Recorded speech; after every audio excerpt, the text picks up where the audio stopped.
නිවන් මඟ විමසුම. සමන්ත චක්කවාලේසු අත්‍රා ගච්ඡන්තු දේවතා සද්දම්මං මුනි රාජස් සුනන්තු සග්ග මොක්ඛදං ධම්ම ශ්‍රවණ කාලෝ අයං භදංතා ධම්ම ශ්‍රවණ කාලෝ අයං භදංතා ධම්ම ශ්‍රවණ කාලෝ අයං භදංතා. නමෝ තස්ස භගවතු අරහතු සම්මා සම්බුද්දස්ස. නමෝ තස්ස භගවතු අරහතු සම්මා සම්බුද්දස්ස. නමෝ තස්ස භගවතු අරහතු සම්මා සම්බුද්දස්ස. යංච හිංස භික්ඛවේ අප්පටිසේවතෝ uppajjeyun ආසවා විගත පරිලාහා පටිසේවතෝ ඒවංසතේ ආසවා විගත පරිලාහාන හොන්ති ඉමේ උච්චන්ති භික්ඛවේ ආසවා පටිසේවනා පහතබ්බාති.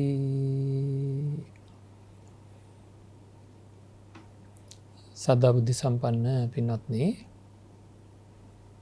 බුදුරජාණන් වහන්සේ දේශනා කරපු ආකාරයට අපේ ජීවිතය ඉතාමත්ම නිවැරදිව සකස් කරගත යුතුව තියෙනවා. මේ ජීවිතය සාර්ථක කරගන්නත් සසර ජීවිතය සුවපත් කරගන්නත් උතුම් නිවනින් සැනසෙනවා කියන අධිෂ්ඨානයෙන් අපි කටයුතු කරගන්න ඕනේ. මේ ජීවිතය සාර්ථක කරගෙන සසර ජීවිතය සුවපත් කරගෙන අපි අපේ දුක් ගෙවා ගන්න, අපි තුල ජනිත වෙලා තියෙන දුක් නැති කරගන්න කවදාකවත් නූපදින තත්වයකට පත් වෙන්න ඕනේ. මේ ජීවිතය දිහා හරියට හැරිලා බැලුවොත් අපි භාවිතා කරපු දේවල් හින්දාම, අපි පාවිච්චි කරපු දේවල් හින්දාම අපිට බොහෝ දුක් ඉපදිලා තියෙනවා.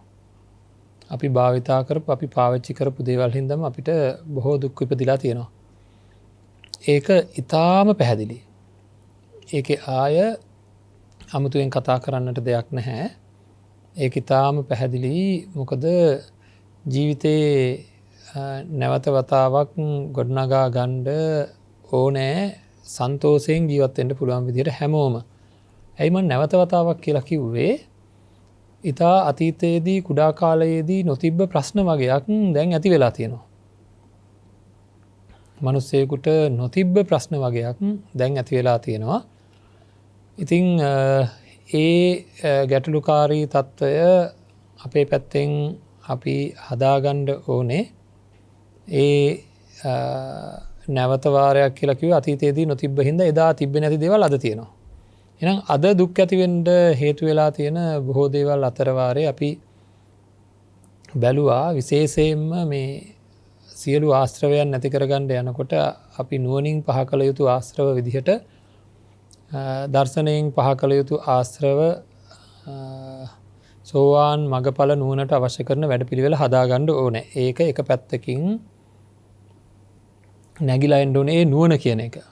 එතකොට අහවල් පුද්ගලයාය, අහවල් අයය කියලා අපේ සිත්වල යම්කිසි අදහසක් තියෙනවා නම්, අහවල් අය කියලා අපේ සිත්වල යම්කිසි අදහසක් තියෙනවා නම් අන්න ඒ අදහස අපේ හිත්වලින් අයින් වෙලා යනවා. මොකද අහවල් කෙනා කියන සංකල්පය නැති වෙන හින්දා. ඉතින් ඒ විදිහට තමන්ගේ ආත්මීය හැඟීම් නැති වෙන හින්දා ආත්මීය හැඟීම් නිසාවෙන් ඉපදුනා වූ යම්කිසි ආකාරයක පීඩනයක්, යම්කිසි ආකාරයක වැඩපිළිවෙලක් තිබුණා නම් අන්න ඒ තියෙන වැඩපිළිවෙල අපේ තුලින් අයින් වෙලා යන්න ඕනේ. ඉතින් ඒ සඳහා අපි හැම වෙලාවකම ලොකු උත්සාහයකින් කැපකිරීමකින් කටයුතු කරන්න ඕනේ. ඒ අදහස නැති වෙන වැඩපිළිවෙලක් ඇති කරගන්න. මොකද අහවල් අය තමන් ඒ විදිහට සාකච්ඡා කරන, තමන් අහවල් අය කියලා දැනෙන ගතිය තියෙන තාක් කල් තමන්ට සාධාරණීෂ්ඨ කරන්න බලනවා, අහවල් අයට සාධාරණීෂ්ඨ කරන්න බලනවා. ඉතින් ඒ වගේ බොහෝ දේවල් අපේ පැත්තෙන් අපි තේරුම් ගත යුතුව තියෙනවා. ඉතින් ඒක හින්දා ගොඩක් අපි ලොකු අධිෂ්ඨානයකින්, ලොකු වීරයකින් කටයුතු කරන්න ඕනේ. හැම නිමේෂයකම වගේ. මේ ආශ්‍රවයන් එක ඒක ආකාරයට ඇවිල්ලා තියෙනවා. ස්පර්ශය හේතුවෙන් උපදින ආශ්‍රවයන් සංසාරික ජීවිතයේ කරපු වැරදි හින්දා සසර බොහෝ ආශ්‍රය කරපු දේවල් හින්දා පින්නත්නේ රූප ආශ්‍රය කරලා තියෙන හින්දා ආසාවෙන් තණ්හාවෙන් දෘෂ්ටියෙන් මාන්නයෙන් ශබ්ද ආශ්‍රය කරලා තියෙන හින්දා ගන්ධ රස ස්පර්ශයන් නොයෙකුත් ආකාරයේ එක එක ආකාරයෙන් භාවිතා කරලා පාවිච්චි කරලා තියෙන හින්දා මේ ඉපදිච්ච භවයේ එවැනි ආසාවන් ඒ හිත්වල පහළ වෙනවා. ඉතින් ඒකෙන් නිදහස් වෙන්න බැරුව මේ භවයත් ඇදීලා යනවා. සසර අපි රූප දැකීමෙන්, ශබ්ද ඇසීමෙන්, ගන්ධ, රස, ස්පර්ශ, ධම්ම ආදී කනට ශබ්ද ඇසීමෙන්, නාසයට ගන්ධ, දිවට රස, ශරීරයට පහස, මනසට ආදරය වැනි දේවල් ලබා දීමෙන් පින්වත්නි ලැබුවා වූ සතුටු ලැබුවා වූ වාර ගාන අනන්ත අප්‍රමාණ වාර ගාන මේ ජීවිතේදීත් එහෙමයි.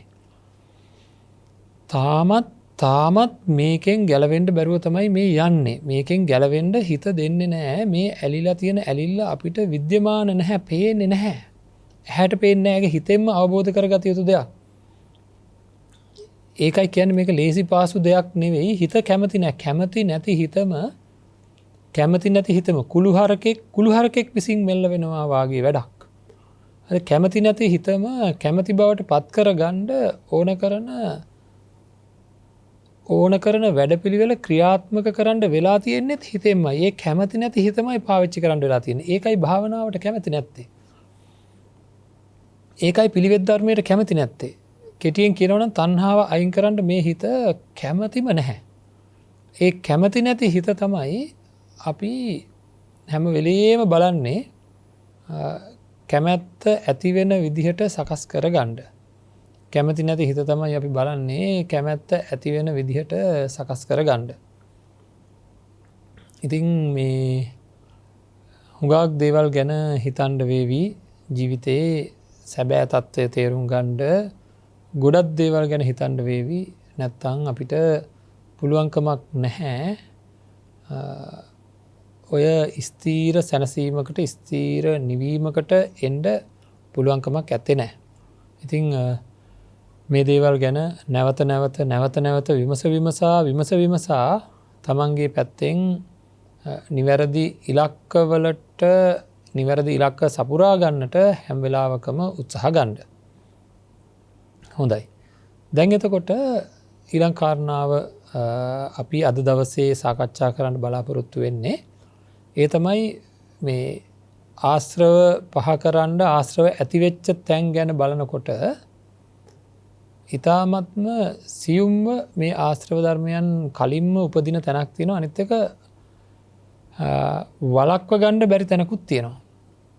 දැන් අපි මෙහෙම කියමු භික්ෂුන් වහන්සේ නමක් කියලා ගන්නවා. භික්ෂුන් වහන්සේ නමක් ගත්තහම විශේෂයෙන්ම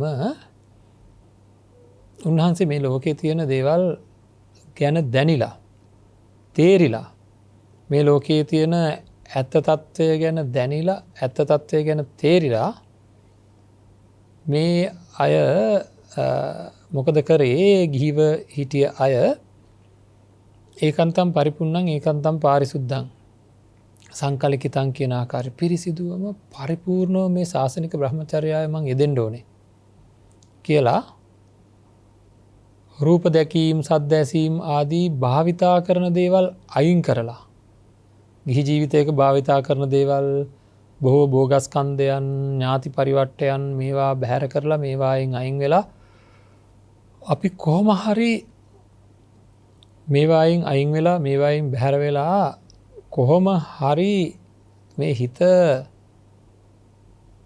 ආශ්‍රවයන්ගෙන් අයින් කරගන්න ඕනේ කියලා උත්සාහ ගන්නකොට ඒ ජීවිතේට අත්‍යවශ්‍ය දේවල් වගේක් තියෙනවා පාවිච්චි කරන්න. එතකොට මේ හිතේ තියෙන ස්වභාවයක් තමයි එක දෙයක් අලවනකොට තව එක දෙයක් ගලවනකොට තව දෙයක් ඇලිච්ච දෙයක් ගලවනකොට තව දෙයක් ඇලෙන ස්වභාවය. ඒක අපේ හිතවල සංසාරගතව තියෙන ප්‍රශ්නයක්. හරි? ඒකම තමයි මේ වෙලා තියෙන්නේ. මහා සතිපට්ඨාන සූත්‍රයත් ඒකයි ඒ සූත්‍රය තුලත් ගම්ම්‍ය වෙන්නේ අපිට අනිශ්චිතෝච විහෙරති නචකින්චි ලෝකේ උපාදීයති කියලා සඳහන් වෙන්නේ තණ්හා දෘෂ්ටි මාන වලින් අනිශ්චිතව වාසය කරනවා කිසිවක් උපාදානය කරගන්නේ නැතුව. ඒ කියන්නේ තියෙන දේවල් අයින් වෙනවා තණ්හා දෘෂ්ටි මාන වලින් තොරව මෙනෙහි කිරීම කරනකොට තියෙන දේවල් අයින් වෙනවා වගේම අලුතෙන් කිසිව දෙයක් උපාදානය කර ගැනීමක් වෙන්නේ නැහැ. ඒ තියෙන අවබෝධයත් එක්ක. ඉතින් අන්න එහෙම තත්ත්වයක් තමයි මේ තියෙන්නේ එවැනි තත්ත්වයක්. ඉතින් ඒ තත්ත්වය තමයි අපි තේරුම් ගන්න ඕනේ කොහොමද මේ තත්ත්වයෙන් අපි අපේ ජීවිතයට බොහෝ දේවල් ඒකරාශී කරගන්නේ කොහොමද කියලා බලන්න ඕනේ. කොයි විදිහටද අපි සැනසිලිදායක තත්ත්වයකට පත් වෙන්නේ කියලා තේරුම් ගත යුතුව තියෙනවා. එතකොට මේ මොහොතක් හිතන්න අපේ ජීවිතය ගොඩක් නිවැරදි කරගත යුතුව තියෙනවා. මේ පරිස්සමෙන් හැම දෙයක් ගැනම බලන්න කොච්චර බලලා තියෙනවද ඒ විදිහට කියලා. අපේ ජීවිතය නිවැරදිව ගොඩනගා ගන්න ගියාම කොච්චරනම් බුදුරජාණන් වහන්සේ කිසිම පුංචි තැනකවත් ඇලෙන්න දෙන්නේ නැතුව ජීවත් වෙන විදිහ කියලා දීලාද කියලා තියෙනවද කියලා දන්නවනම් අපිට ලොකු ශ්‍රද්ධාවක් තවත් උපදිනවා. මේට පටිසේවනා කියන තැන අරමුණු කරලා තියෙන පින්නත්නේ පිණ්ඩපාත, සේනාසන, ගිලන්පස සහ චීවර කියන හතර. ඒතර ගිහි තැනැත්තෙක් ගත්තොත් ඇඳුම්, ආහාර, ඉන්න තැන සහ බෙහෙත් කියන දේවල්. මේ ඇයි මේ හතරට විශේෂත්වයක් මෙතන දක්වලා තියෙන්නේ? පුංචි ළමයෙක් අරන් බලන්න ඉපදිච්ච ගමන් ළමයෙකුට මොනවද ඕනේ? ඉපදිච්ච ගමන් ළමයෙකුට ආහාර ඕනේ. ආහාර නැත්තම් ජීවිතේ නැති වෙනවා.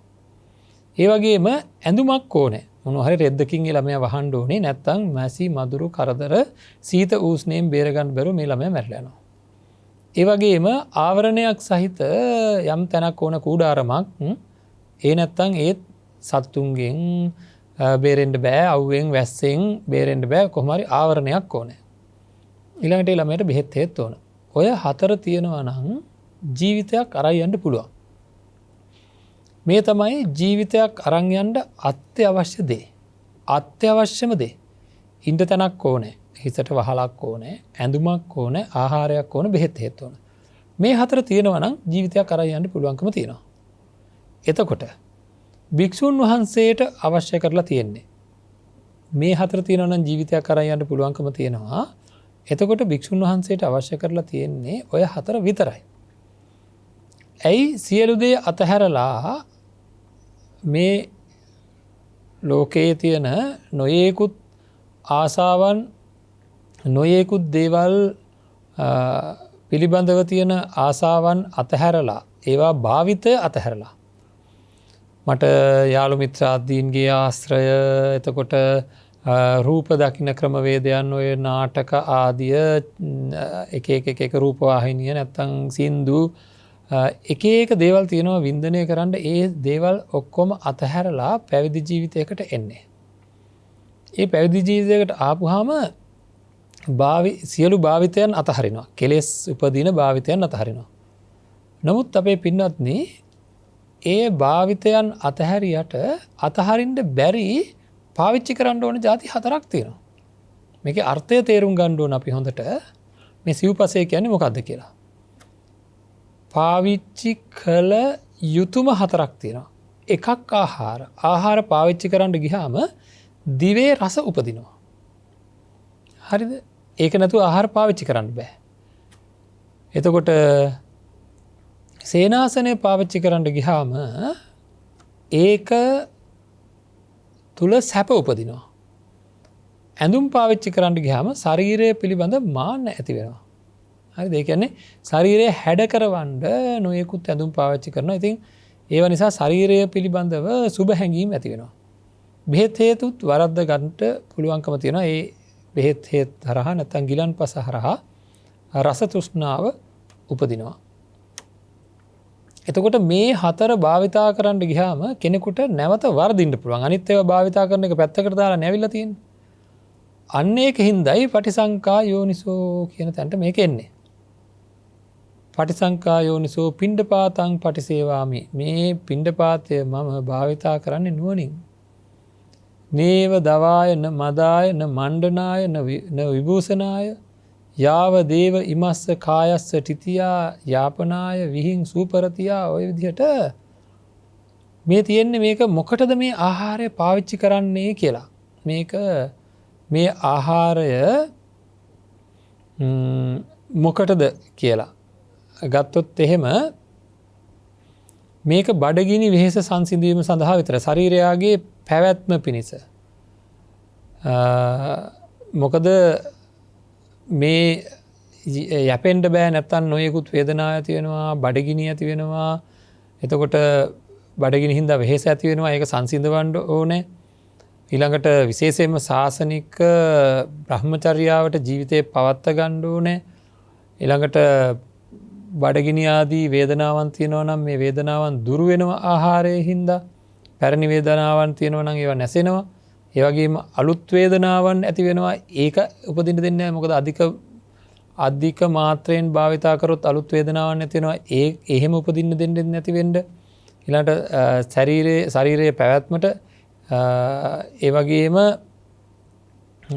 අන්න ඒ විදිහට හිතලා මේක මද පිණිස නෙවෙයි ශරීරයේ සැරසීම පිණිස නෙවෙයි එහෙම සකස් කරගන්න නෙවෙයි කියලා දැනගෙන තමයි ආහාරය භාවිතා කරන්න ඕනේ. ඒ ගැන මෙනෙහි කර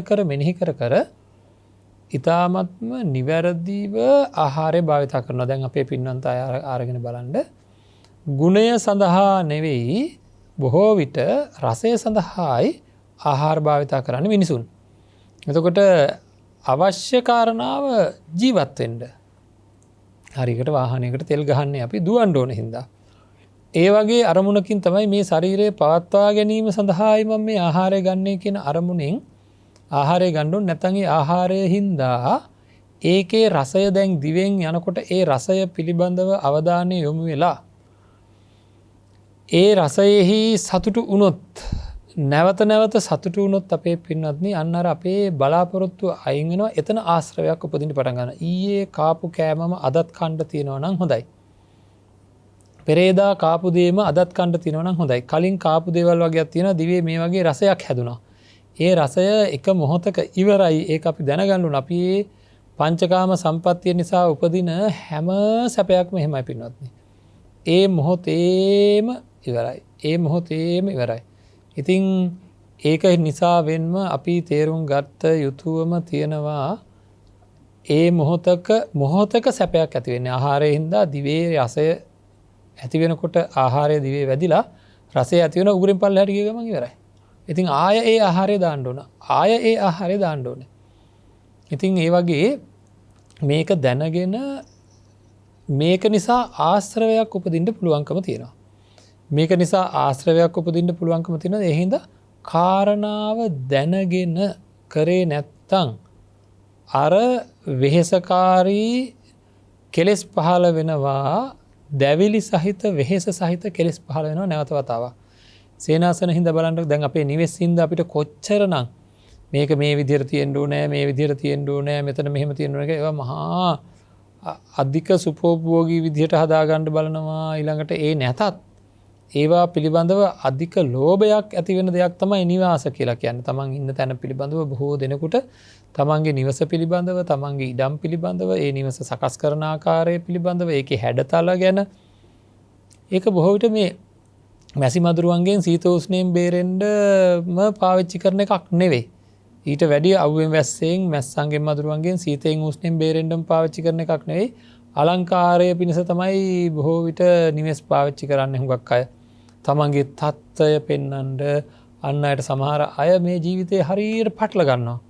හරියට පටල ගන්නේ කොහොමද? සමහර අය හිතනවා අපේ පින්වත්නි ලොකු ගයක් හදන්න ඕන කියලා.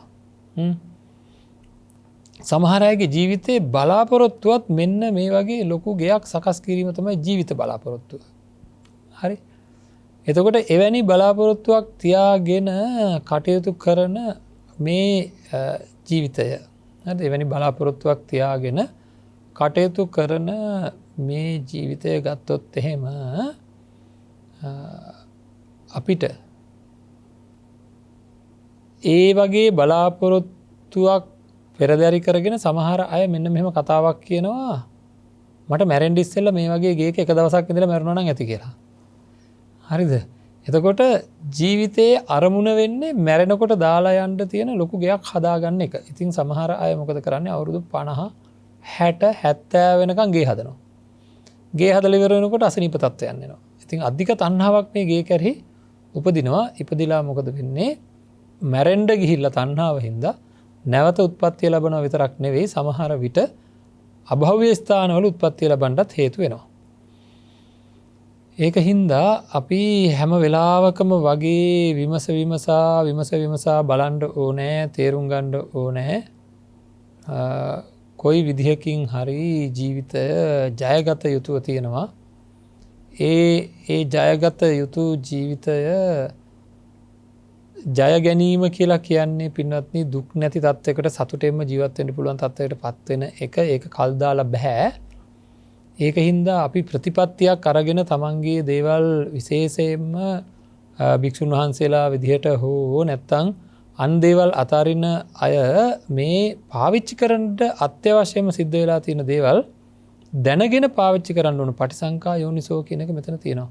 යෝනිසෝ මනසිකාරයක් හදාගන්න ඕනේ. ඒ මනසිකාරය හදාගන්න ඕනේ.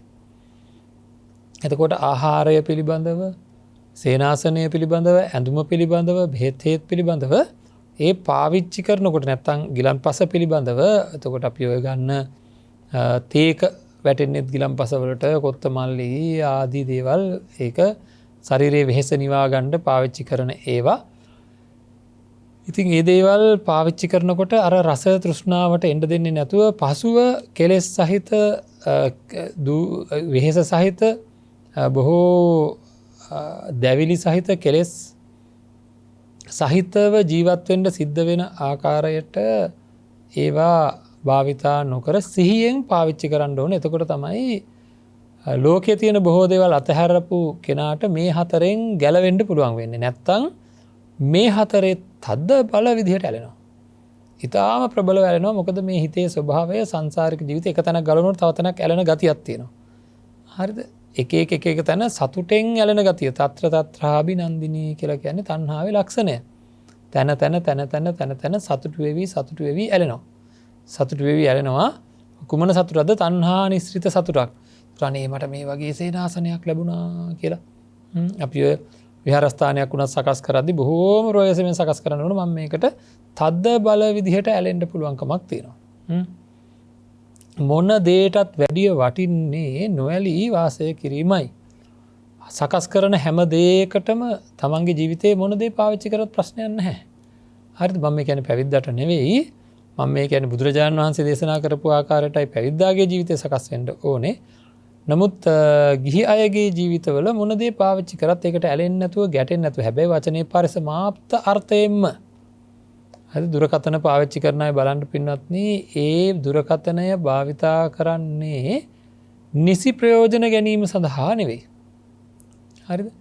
නිසි ප්‍රයෝජන ගැනීම සඳහා නෙවෙයි. එහෙම නැතුව ඒක පාවිච්චි කරන්නේ පැහැදිලිවම වෙනත් ආකාරයේ කෙලෙස් උපදවා ගන්නට. ඉතින් දුරකථනයක් පාවිච්චි කරන කෙනෙකුට පුළුවන් නම් එහෙම නැත්නම් අන්තර්ජාලය භාවිතා කරන කෙනෙකුට පුළුවන් නම් සිහියෙන් යුක්තව නුවණින් යුක්තව සිතලා බලලා ඒක භාවිතා කරන්නට නුවණින් යුක්තව සිතා බලා ඒක භාවිතා කරන්නට පුළුවන්කම තියෙනවා නම් ඒ වයින් ලොකු ප්‍රයෝජනයක් ගන්නට හැකියාව තියෙනවා. ඒ වයින් විශාල ප්‍රයෝජනයක් ගන්න හැකියාව තියෙනවා. නමුත් ඒවා අපි පාවිච්චි කරන්නේ ඒ ප්‍රයෝජන ගන්නට හැකියාව තියෙන. ඒවා අපි පාවිච්චි කරන්නේ ඒ ප්‍රයෝජන ගන්න හැකියාව තියෙන ක්‍රමවේදයට නෙවෙයි. හුඟක් වෙලාවට පාවිච්චි කරන්නේ කෙලස් වැඩි වෙන ආකාරයට. මොකද මේ ඒ ගැන හිතන්නේ නැතුව. එතකොට සමහර දේවල් භාවිතා කරන්න වෙලා තියෙනවා. අපේ පින්වන්ත පිරිස් ධර්මයේ ශ්‍රවණය කරමින් බොහෝ ගිහිව කටයුතු කරාට බොහෝ වශයෙන් කෙලෙස් නූපදවා කටයුතු කරන්න ලොකු උත්සාහයක් ගන්න බව අපි දන්නවා. සමහර අය ඉතාමත්ම ප්‍රබල උත්සාහයක් ගන්නවා මේ කෙලෙස් වලින් අයින් වෙලා කොයි විදිහකින් හරි වැඩ කරගන්න. එතකොට ඒ සඳහා අවශ්‍ය කරන ප්‍රතිපත්ති සකස් කර ගැනීමකුත් ඒ අය අතර තියෙනවා. කොහොම හරි ඒ ප්‍රතිපත්ති සකස් කරගන්න ඕනේ කියලා හුඟක් අය ප්‍රතිපත්ති කාමීව කටයුතු කරනවා. ඉතින් ටික ටික කෙලෙස් ධර්මයන් අයින් කරගන්න ස්වභාවයනුත් තියෙනවා සම්බාධක තිබුණත් ජීවිතේ. ඉතින් එවැනි වෙලාවක සමහර වෙලාවට ගිහි ඇත්තන්ට බොහෝ දේවල් පාවිච්චි කරන්න සිද්ධ වෙනවා. සමහර විට බොහෝ දේවල් අත්‍යවශ්‍යව පාවිච්චි කරන්න වෙනවා.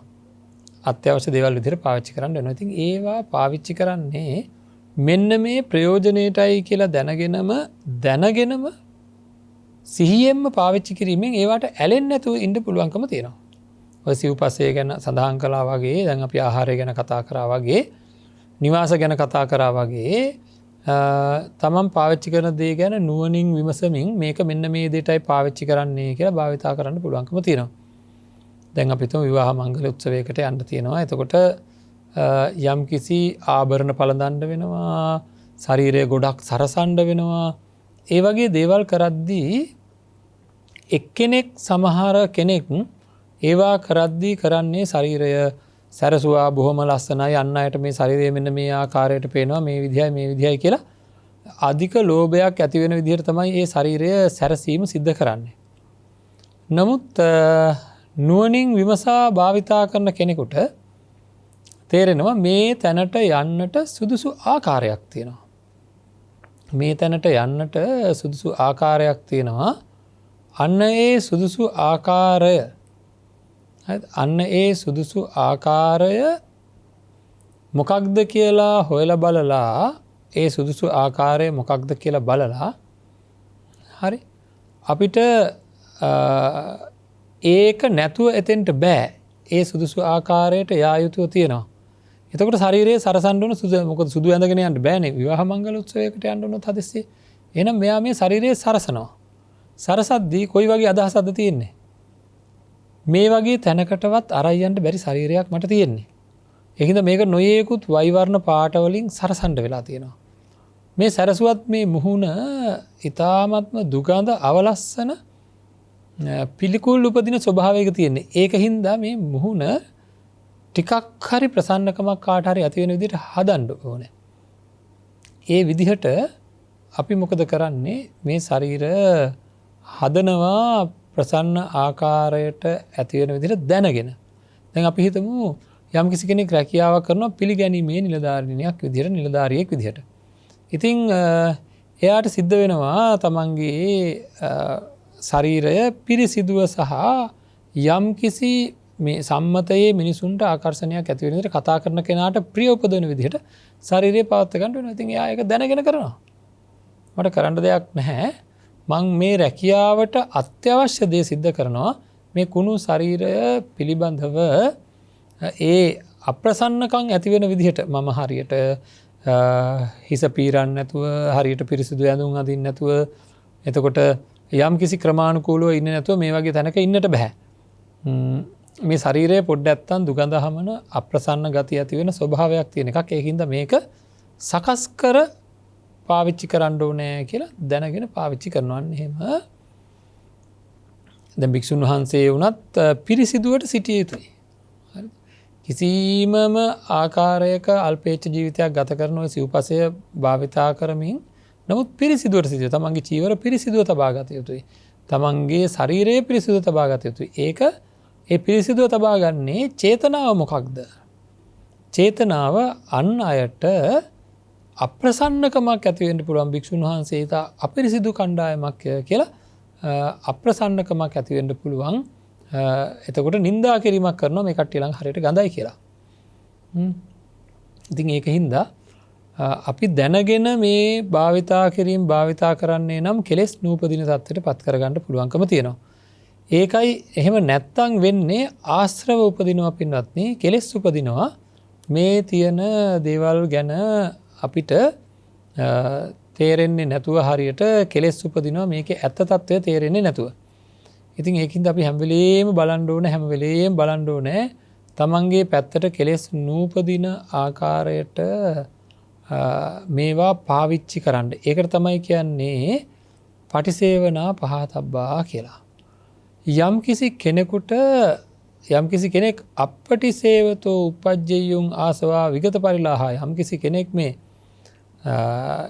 යම්කිසි දෙයක් පටිසේවනයෙන් නැතුව පාවිච්චි කරලා නම් එයාට දැවිලි සහිත වෙහෙස සහිත කෙලෙස් උපදිනවා. හරිද? අන්න ඒ කෙලෙස් ධර්මයන් අයින් වෙන්නේ ඒවා ප්‍රත්‍යවේක්ෂා කරලා ඔය අනිත් පැත්තට හැරිලා හරියට බලන එකට කියනවනේ අපි. ඒකේ සත්‍ය తත්වය බලලා පාවිච්චි කරන එකට කියනවා ප්‍රත්‍යවේක්ෂාව කියලා. ඉතින් ඒවා ප්‍රත්‍යවේක්ෂා කරලා භාවිතා කිරීම තමයි අත්‍යවශ්‍ය වෙන්නේ. ඉතින් ඒක තමයි අපේ පැත්තෙන් අපි හැම වෙලේම හිතන්න ඕන දේ. කිසිම තැනක කෙලෙස් නූපදින ආකාරයට කිසිම තැනකදී කෙලෙස් නූපදින ආකාරයට අපි අපේ හිත සමතුලිත කරගෙන ඉතා සමතුලිත කරගෙන ඉදිරියට යා යුතුව තියෙනවා. මේ ක්‍රමවේද භාවිතා කරමින් හැරෙන්නට සියලු ආශ්‍රවයන්ගෙන් දුර වෙන්න පුළුවන්කම නැහැ. විශේෂයෙන් මේ හතර සිව්පසය ගත්තොත් ආශ්‍රව උපදින තැන්. ආහාර පිළිබඳ තියෙන තෘෂ්ණාව හැම පැත්තකින් උපදිනවා. ආහාර දැකීමේ තෘෂ්ණාව, ආහාර ගැන කතා කිරීමෙන්, ඒ විතරක් නෙවෙයි ආහාර ආග්‍රහණය, සුවඳ, ආහාර රසය, ආහාර ස්පර්ශ වීම. ඉතින් පංචකාම සම්පත්තිය කියන පස් පැත්තකින්ම ආහාරය ගැන ආසාවන් උපදිනවා. ඉතින් ඒ ආහාර පිළිබඳ යම්කිසි කෙනෙකුට පුළුවන් නම් ප්‍රත්‍යවේක්ෂාවෙන් ආහාර ටික හැමදාම ගන්න. මේ ආහාර මොකටද කියලා. හරිද? මේ ආහාර පිළිබඳව කිසි ඇලීමක් නැතුව මේ අවශ්‍යතාවය සපුරා ගැනීම සඳහායි මම මේ ආහාරය ගන්නෙ. මේ ආහාරය ගන්නෙ මේ ශරීරය පවත්වා ගැනීම සඳහා නැති දුක් ඇති වෙන එක නවත්තන්නත් අලුතෙන් දුක් ඇති වෙන්නේ නැති වෙන්නත් තමයි මම මේ ආහාර ගන්නෙ. ඉතින් එහෙම දැනගෙන යම්කිසි කෙනෙකුට හරියට ප්‍රත්‍යවේක්ෂාවෙන් යුක්තව තමන්ගේ ආහාර ටික ගන්න පුළුවන්කම තියෙනවා නම් පින්වත්නි, ඒක ලොකු ජයග්‍රහණයක්. ඒක පංචකාම සම්පත්තියම තමන්ගේ පැත්තෙන් නැති කරගන්න, පංචකාම සම්පත්තිය කෙරෙහි තියෙන තණ්හාව නැති කරගන්න විශාල පුහුණුවක් වෙනවා. ආහාරය ගැන නිවැරදිම ඊටා නිවැරදි අදහසකින් ඒක ගන්න පුළුවන් නම් නිවැරදි චේතනාවකින්. ඉතින් එතකොට ඒ හතර අනිත් හැම දෙයක්ම භාවිතා නොකර ඉන්නකොට ඒවා පිළිබඳ තියෙන ආශ්‍රව අතහැරෙනවා. අපි දන්නවනේ මේක ගැනත් අපි තේරුම් ගන්න ඕනේ. මෙන්න බලන්න, භාවිතා නොකර ඉන්නකොට, ආශ්‍රය නොකර ඉන්නකොට, ඒ පිළිබඳව තියෙන මනසින්වත් ආශ්‍රය නොකර ඉන්නකොට ඒ පිළිබඳව තියෙන ආසාවල් නැති වෙන හැටි මම මතක් කරන්නම්. ඔන්න පාසල් යන කාලේ අපි තුන් බොහෝම ළඟින් ආශ්‍රය කරන යාළුවෙක් හිටියා කියලා. මෙයාට කවුරු හරි බැන්නොත් අපිත් බයිනවා. මෙයාට කවුරු හරි ගැහුවොත් අපිත් ගහනවා. හරි? එතකොට ඒ වගේ තත්වයකට පත් වෙලා තියෙන්නේ ආශ්‍රවයේ හින්දා. හැබැයි කාලයක් ගියා. අපි හිතමු ඒ කාලෙම ඒ ළඟින්ම හිටිය යාළුවෙක් මැරෙනවා කියලා. මැරුණොත් එහෙම ලොකු දුකක් උපදිනවා. හරි? හැබැයි ඒ වගේ යාළුවෙක් දැන් අවුරුදු 20ක් 25ක් ඈත් වෙලා ඉඳලා නොයෙකුත් දේවල් හින්දා ආශ්‍රය කරන්න හම්බෙලා නැහැ. දැන් පුවත්පතක හරි කොහේ හරි දකිනවා මේ තැනත්තා මැරිලා කියලා. මාත් එක්ක ළඟින් එකට හිටියා. ඒ කාලේ ළඟින් හිටිය කෙනෙක් කියලා අදහසක් ඇති වෙනවා මිසක්කා සමහර විට මලගෙදරටවත් සම්බන්ධ වෙන්නට නොහැකි තත්යකට පත් වෙන්න පුළුවන්කම තියෙනවා. මලගෙදරටවත් සම්බන්ධ වෙන්නේ නැති තත්යකට පත් වෙන්න පුළුවන්කම තියෙනවා. එහෙම වෙන්න තියෙන ඉඩ කඩක් තියෙනවා. මොකද ඒ තරම් ලොකුවට දැනෙන්නේ නැහැ. ඒ මොකද ඒ කාලයක් භාවිතා නොකරනකොට, ආශ්‍රය නොකරනකොට අර තියෙන කෙලෙස් අයින් වෙලා යනවා, ආශ්‍රව දුර වෙලා යනවා. එතකොට අන්න ඒ වගේ අපි තේරුම් ගන්න ඕනේ මේ ලැබිලා තියෙන දේවල් ආශ්‍රය කරන්නම වෙලා තියෙන දේවල් හින්දා, මේ තියෙන සිව්පසය කියන්නේ ආශ්‍රය කරන්නම වෙලා තියෙන දේවල් හින්දා ඒ වාගෙන් අයින් වෙන්න බැරි වෙන්න තියෙන ඉඩ කඩක් තියෙනවා. හරිද? අන්නේ වගේ අයින් වෙන්න අවශ්‍යින්ද තමයි නිවැරදි මෙනෙහි කිරීම ඕන වෙන්නේ. නුවණින් මනස තමයි හැම දෙයකටම මුල් වෙන්නේ. මනසින් ඇලෙන්නේ නැතුව ගැටෙන්නේ නැතුව මේක ආශ්‍රය කරනවා. ආශ්‍රය කරනවා නෙවෙයි ඇත්තටම මේක භාවිතා කරනවා. අන්න ඒකටයි මේ ප්‍රත්‍යවේක්ෂාව, ඒකටයි පටිසේවනා පහතබ්බා කියලා තියෙන්නේ. මේ හතර මුල් කරගත්තේ ඒකයි. ඒක අපි හොඳට තේරුම් ගන්න ඕන. ජීවත් වෙන්න අත්‍යවශ්‍ය හතර. කෙනෙක් සූදානම් වුණොත් යම් හේකින් හැම දෙයක්ම අතහැරලා කටයුතු කරන්න මේ පටිසේවනාව නැති වුණොත් හැම තැනම තියෙන කෙලෙස් ධර්මයන් වලට අදාළ දේවල් ආශ්‍රය නොකර ඉන්නවා ආශ්‍රව දුරු කරගන්න. හැබැයි මේ හතර ආශ්‍රය කරන්න වෙනවා. මේ හතර භාවිතා කරන්න වෙනවා. එන්න ඒක ගැන එතකොට නිවැරදි අවබෝධයකින් නුවණින් යුක්තව පටිසංකා යෝනිසෝ කියලා සඳහන් කර එක නුවණින් යුක්තව මම පැහැදිලිව මොකටද මේක භාවිතා කරන්නේ කියලා දැනගෙනමයි සිද්ධ කරන්න වෙන්නේ. හරිද? දැනගෙනමයි සිද්ධ කරන්න වෙන්නේ. එහෙම නැති වුණොත් අපි ඒකෙදී පරදිනවා ආයසරයක්. හැම දෙයකින්ම පරිසං වෙච්ච අපිට එක තැනකදී ගැටලුකාරී තත්ත්වයක් උපදිනවා. ඔන්න ඔය හතර හින්දා. ජීවත් වෙන්න අත්‍යවශ්‍ය දේ ගැනත් ඒ විදිහට කටයුතු කරොත් කුමන දෙයක් ආශ්‍රය කරත් ඒ ආශ්‍රය කරන දේහි තියෙන අනිත්‍ය ලක්ෂණ, දුක්ඛ ලක්ෂණ, අනාත්ම ලක්ෂණ, අසුභ ලක්ෂණ, ආදීනව ලක්ෂණ මේවා ඔක්කොම තමන්ගේ මනසට ගෝචර කරගෙන ඒවා උපාදාන වෙන්න දෙන්නේ නැතුව කටයුතු කරන්න පුළුවන්කම තියෙනවා නම් විශාල වශයෙන් සාර්ථක වෙන්නට හැකියාව තියෙනවා. ඉතින් අපි හැමම කරන්න ඕනේ.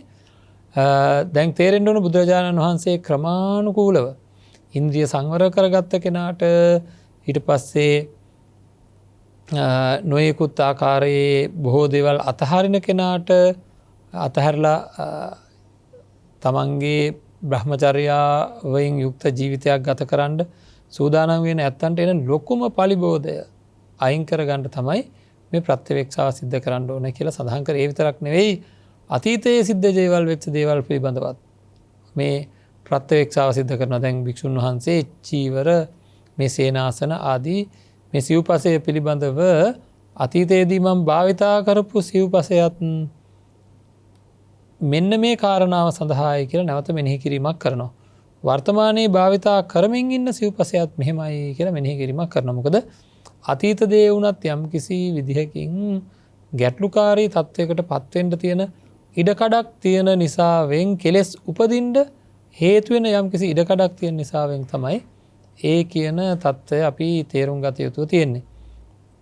ඉතින් මේවා කොයි විදිහකින් හරි අපේ පැත්ත නිවැරදි කරගන්න අපි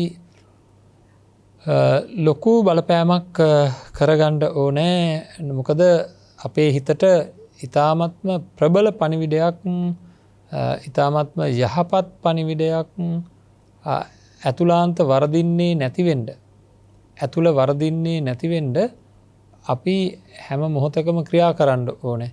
කොතන හරි වැරදුනොත් වැරදිච්ච තැන හින්දා ලොකු ව්‍යසනයක් වෙන්න පුළුවන්. හැම පැත්තකින්ම හිත ආරක්ෂා කරගන්න ඕනේ. ආශ්‍රව උපදින්න දෙන්නේ නැතුව හැම පැත්තකින්ම හිත ආරක්ෂා කරගන්න ඕනේ. ආශ්‍රව උපදින්න දෙන්නේ නැතුව හැම පැත්තකින්ම හිත ආරක්ෂා කරගන්න ඕනේ. එහෙම නැත්තම් අපි කොතන හරි පරදිනවා. ඉතින් මේ බුද්ධ ධර්මයේ තුල තියෙන වැඩපිළිවෙල පිළිබඳ යම් අදහසක් ඇති කරගන්න හාත්පසින්ම හැම පැත්තකින්ම සතුරා නසන දක්ෂ සටන්කරුවෝ වගේ මේ බුදුරජාණන් වහන්සේ කෙලෙස් සතුරා නසන්නට හැම පැත්තකින්ම අපිට අවශ්‍ය කරන වැඩපිළිවෙල සකස් කරලා දුන්නා. හැම පැත්තකින්ම අපිට අවශ්‍ය කරන වැඩපිළිවෙල නිවැරදිව සකස් කරලා දීලා තියෙනවා බුදුරජාණන් වහන්සේ කෙලෙස් සතුරා නැති කරන්නට. එතකොට අපිට බලාගන්න වෙනවා ජීවිතයේ කොහොම හරි නිවැරදිම ඊටා නිවැරදි තත්වයකට පත් කරගන්න අපිට යම් කිසි ආකාරයක වැඩපිළිවෙලක් හදාගන්න ඕන කියලා මම හැමදාම කියනවා. මෙනෙහි කිරීමමයි මේ ඔකොටම හේතුව. නුවණින් මෙනෙහි කිරීම පටිසංකා යෝනිසෝ කියලා තියෙන්නේ. ඉතින් මම අපේ පින්වන්ත අයට කියන්නේ මේ මෙනෙහි කිරීම කියන ඒවා භාවනාවක්ම නෙවෙයිනේ. අපි සාමාන්‍ය ජීවිතයේ ඉන්නකොට ආහාර ගැන භාවිතා කරන දේවල් ගැන නිවැරදි මෙනෙහි කිරීම කරන්න සිහියෙන් කටයුතු කරන්නටයි ඕන කාරණා දැනගෙන කොහොමද මම මෙනෙහි කරන්නේ කියලා. කොහොමද මම මේ දේවල් ගැන මෙනෙහි කළ යුත්තේ කියලා කාරණා දැනගෙන ඒ දැනගත්ත කාරණාවල් වලට අනුව සාමාන්‍ය ජීවිතයේ ඉන්නකොට හැම වැඩක්ම කරද්දී නිවැරදි පැත්තකට මෙනෙහි කිරීම කරනවා. එතකොට නිවැරදි පැත්තකට මෙනෙහි කිරීම කරන්න 아무තු කාලයක් ඕනේ නැහනේ. එතකොට මේ තියෙන ආකාරය ගත්තොත් එහෙම කන කොටත් ඒ අදාළ මෙනෙහි කිරීම තියෙන්න ඕනේ. අඳින කොටත් ඒ අදාළ මෙනෙහි කිරීම තියෙන්න ඕනේ. යමක් පාවිච්චි කරනකොට ඇයි අපි පාවිච්චි කරන්නේ කියලා හරි මෙනෙහි කිරීමක් තියෙන්න ඕනේ. ඉතින් එහෙම මෙනෙහි කිරීමකින් යුක්තව කටයුතු කරන්නට පුළුවන්කමක් තියෙනවා නම් යම්කිසි කෙනෙකුට කෙලෙස් අඩු කරගන්න පුළුවන්කම තියෙනවා. ඉතින් අපි වාහනයක යද්දිත් මොන හරි මෙනෙහි කර යන්නේ හැම වෙලේම මොන හරි මෙනෙහි කරනවානේ. අන්න ඒ මෙනෙහි කරන දේ නිවැරදි මෙනෙහි කිරීම බවට පත් කරගන්නයි අවශ්‍ය කරන්නේ. නිවැරදි මෙනෙහි කිරීම උපදින තත්වයකට තමන්ගේ හිතපත් වුනහම ඒකට කියනවා යෝනිසෝ මනසිකාරය කියලා. ඉතින් මෙතනත් මේ යෝනිසෝ මනසිකාරයෙන් යුක්තව භාවිතා කිරීමක් තමයි මේ සිද්ධ කළ යුතුව තියෙන්නේ. යෝනිසෝ මනසිකාරයෙන් යුක්තව භාවිතා කිරීමක් තමයි මේ සිද්ධ කළ යුතුව තියෙන්නේ. ඒ මොකද එහෙම කියන්නේ අපි දන්නවා මේ මොකද මානසිකාරය කියන එක හදාගත්තේ නැත්තම් ඒක වෙන්නේ නැහැ. ඉතින් අපි අපේ මනසෙන් පණිවිඩය දෙන විදිහට හදාගන්න ඕන. මම හැමදාම කියනවා ඒක විශේෂයෙන් යෝනිසෝ මනසිකාරය ගැන කියද්දී මේ ආහාර අතට ගන්නකොට නැත්තම් චීවරයක් අතට ගන්නව නැත්තම් ඇඳුමක් අතට ගන්නකොට ඒවා පාවිච්චි කරනකොට සේනාසනේ පාවිච්චි කරනකොට නැත්තම් ගෙදර පාවිච්චි කරනකොට අපේ මනසට මේ දේවල් එන්න ඕනේ. එන විදිහට හදන්න ඕනේ. මේක මේ විදිහට සැලකිල්ලෙන් භාවිතා කරේ නැත්තම් මේක මේ ආකාරයට සැලකිල්ලෙන් භාවිතා කරේ නැත්තම් මම ලොකු අමාරුවක වැටෙනවා කියලා දැනගෙන මේක මේ ආකාරයට සැලකිල්ලෙන් භාවිතා කරේ නැත්තම් මං ලොකු අපහසුවකට ලොකු අමාරුවකට පත් වෙනවා කියලා දැනගෙන අපි මොකද කරන්න ඕනේ මේවා භාවිතා කරන්න ඕනේ. ඉතින් ඒ தත්ත්වයට අපි පත් වෙන්න අපේ මානසිකාරය සකස් කරන්නේ හැමදාම කියනවා වගේ මේවා කර අත්දැකීම් ලැබමින් සිව්පසය පිළිබඳව ප්‍රත්‍යවේක්ෂා සිද්ධ කරමින් භාවිතා කරනවා. ඒ භාවිතා කරනකොට තේරෙනවා කිසිම විදිහකින් ඒවට හිත යන්නේ නැහැ. ඒකින්ද ඒවා හින්දා අර වෙහෙසකාරී කෙලෙස් උපදින්නේ නැහැ කියලා. සිව්පසය පිළිබඳව හරියට ප්‍රත්‍යවේක්ෂා සිද්ධ නොකරමින් භාවිතා කරනවා. එතකොට තේරෙනවා මේක උපදිනවා කියලා. මේ අත්දැකීම් දෙකම Tamanට තියෙනවා. එතකොට සිව්පසය පිළිබඳව ප්‍රත්‍යවේක්ෂා නොකරමින් කටයුතු කරපුවාම පසුව කෙලෙස් සහිත දැවිලි සහිත කෙලෙස් උපදිනවා. වෙහෙස සහ දැවිලි සහිත කෙලෙස් උපදිනවා. හරිද? අන්න එතන තමයි අපි තේරුම් ගන්න ඕන තැන. ඒ මොකද්ද මේ තේරුම් ගන්නේ? මේක කරනකොට මේක වෙනවා, මේක කරේ නැත්තම් මේක වෙන්නේ නැහැ.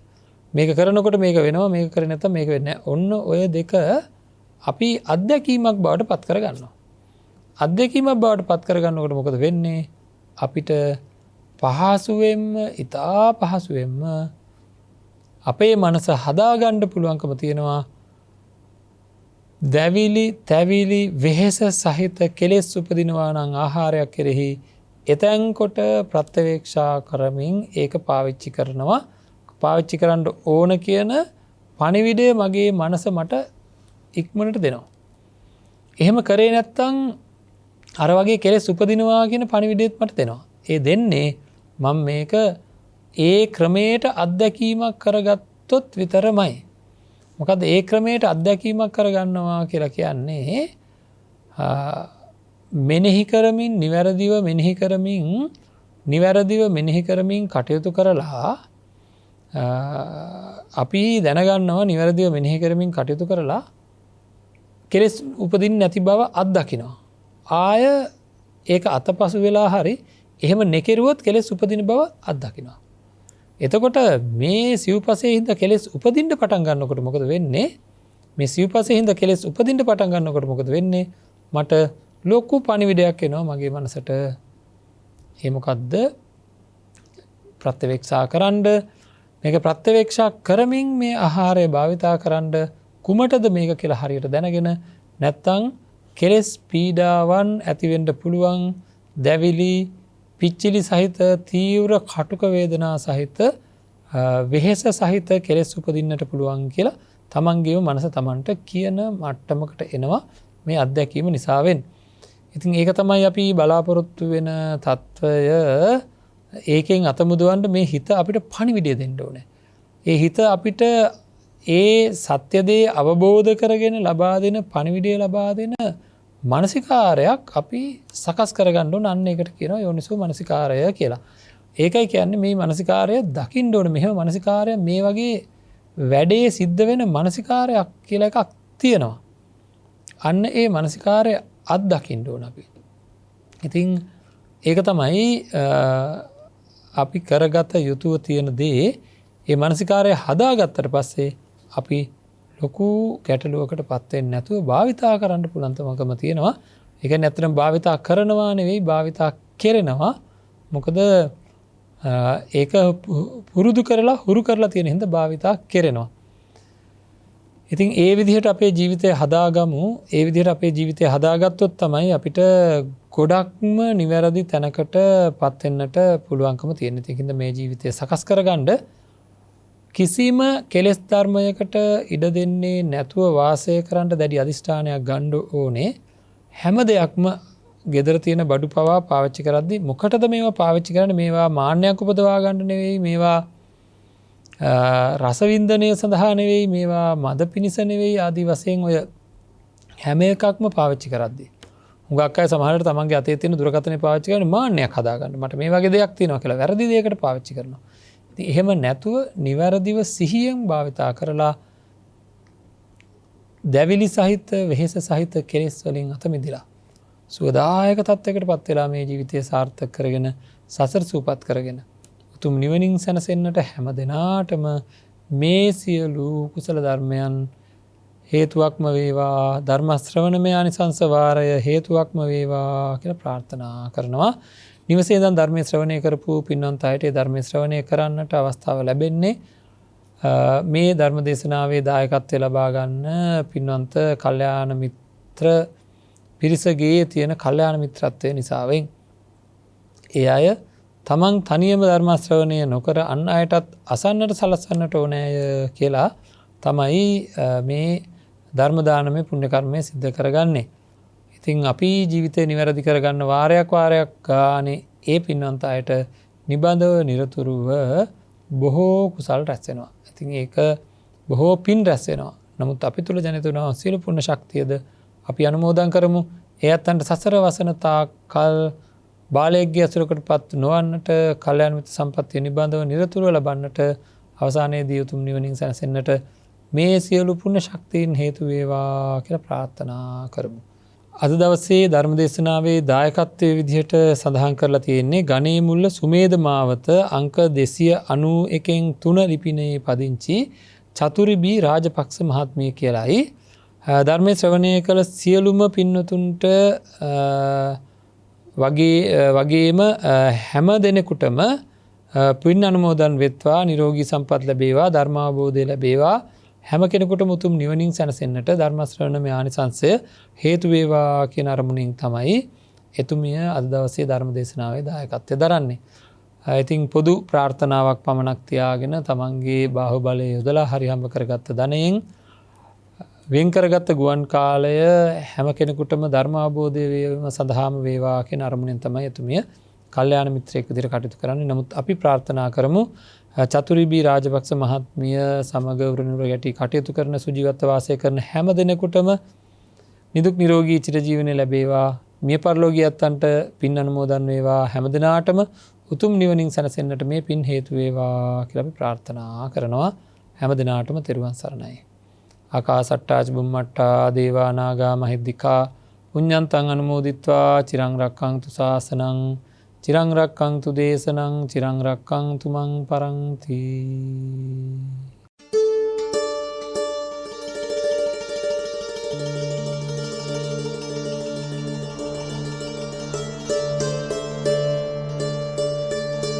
නිවන් මඟ විමසුම